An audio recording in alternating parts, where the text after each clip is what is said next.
man, I heard that I was ugly. Came from a bitch who nigga wanna fuck on me. I said my face bomb, ass tight, rack stuck up, shack height, jury on me, flashlight. I've been listening since last night. Hit him with that good, make a nigga act right. Broke boys don't deserve no pussy. I know that's right. Big bag bustin' out the belly band. Take a man, Balenciaga brought it back and all these bitches fuck. Thank you for joining me. You have reached True Crime's Coldest Winter, and I am Winter. I like to talk about the true crime cases that simply plagues me. I realized that I had started to lose sight on why I'm actually doing this. I started caring about the lint on my clothing. I started caring about my makeup. I started caring about the editing, certain features of what I wanted to do and how I wanted it to look like. And that's not the purpose. I fell off track a little bit. These things aren't important to me. What's important is getting the word out there for people who have suffered tremendously and can no longer express that. They no longer have a voice. It's therapeutic for me to be their voice. That's why I kind of choose to do more of an opinion or of a fact-based blog rather than facts, a little bit of facts, a little bit of opinion. Most of my information is facts. Anyway, if I do end up deleting any videos, I will redo them. The point is that I'm not trying to sit here and spend my time adjusting things just to please me and my eyes. This is about the people whose story I am retelling. With that being said, I would like to continue with the beautiful Bradley sisters who went missing in June of 2001. We're on part 2 out of 3, maybe 4. Part 1, we talked about what had happened. Diamond, who was 3 years old, and Tianda, who was 10 years old, they lived with their mother, Tracy Bradley. Tracy left Tianda to watch Diamond at home. They were home alone. She had left to go to work. She knew and made sure that Tianda knew not to open the door to anybody. Tianda leaves a message on Tracy's voicemail while Tracy is at work. Before that though, Tracy did call the house. She called the girls to check on them and nobody answered. She thought they were sleeping, so she went back to work. Apparently there was a phone call that intercepted made by Tianda to Tracy's phone at 9:30 in the morning stating that there is a George here at the door and can I open the door? He wants to take us to Jules, which is a store to get cake for Victoria, their older sister's birthday, which was the next day, July 7th. And I did say they went missing in June. They didn't. It was July 6th, 2001 that they went missing, and their birthday, Victoria's birthday, was July 7th. I'm a human, not a computer. I'm going to mess up. I apologize. I will correct myself every single time because I don't want y'all to be all like, you know, twisted over you.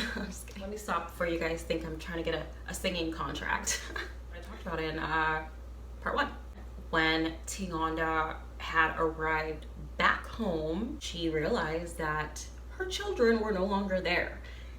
However, Tracy did connect with a on and off again boyfriend who is also Diamond's dad, George Washington, not the president, the sperm donor.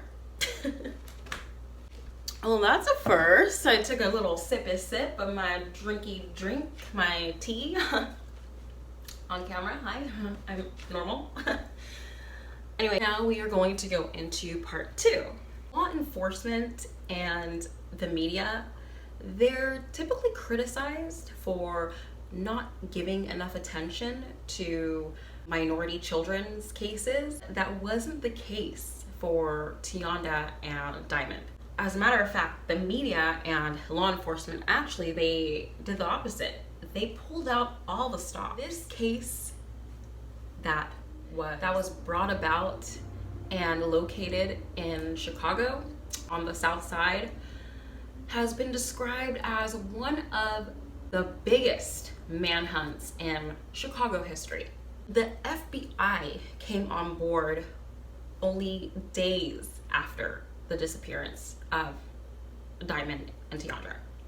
Investigators, even private hired investigators, traveled to Morocco, traveled to Belize, traveled to Mexico, chasing down leads for these girls. Canine and helicopter units got involved, as well as police boats. Diamond and Tiandra, they've been missing since June of 2001, as I previously said, from 3500 S Cottage Grove, and this is in Chicago, Illinois.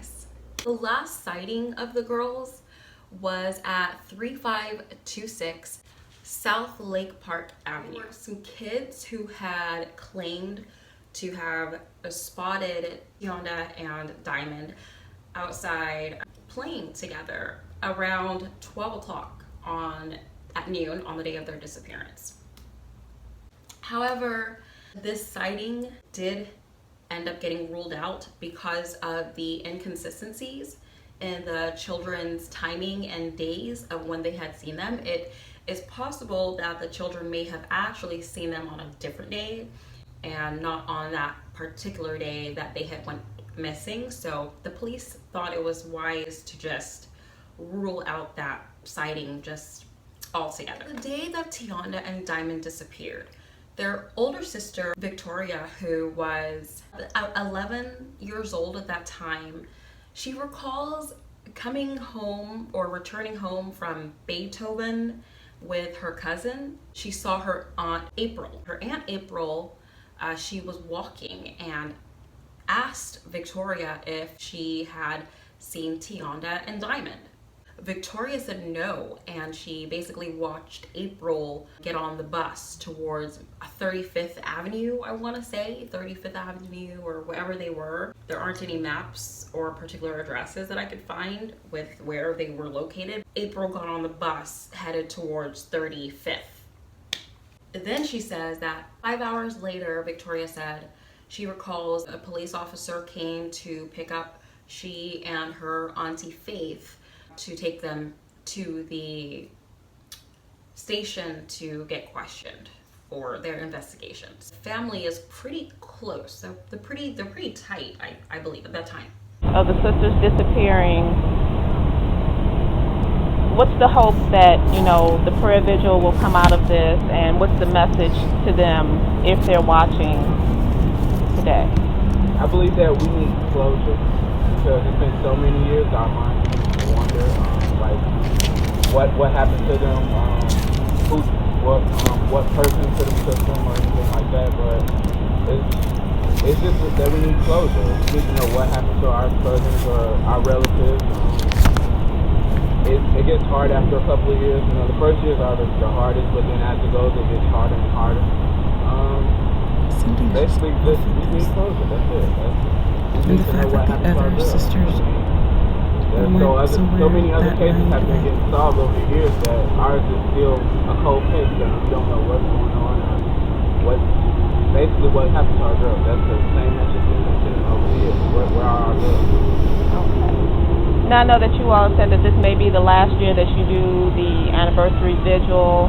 Any particular reason why? Well, there have been some new developments in the case that cannot be disclosed to the public, and it may be for some sketch. In the beginning of the investigation, the Chicago police had a rotating crew of about 100 police officers around the clock, working around the clock on this case. More than 100 sex offenders were interviewed, as well as more than 30 family members of Tiandra and Diamond were also interviewed. They were interviewed, re-interviewed, and interviewed. They set up hotlines, they set up command posts, tactical teams set up as well to help with the investigation. I did say that they pulled out all the stops, and I wasn't kidding. There are psychics who claim to have visions of the location the girls' bodies could be located. To me, that's a little bit negative because it's just stating that they're dead, their bodies, I don't know. There have been tips saying that the girls were being held as sex slaves in a small town in central Illinois. Did I say that right? Illinois.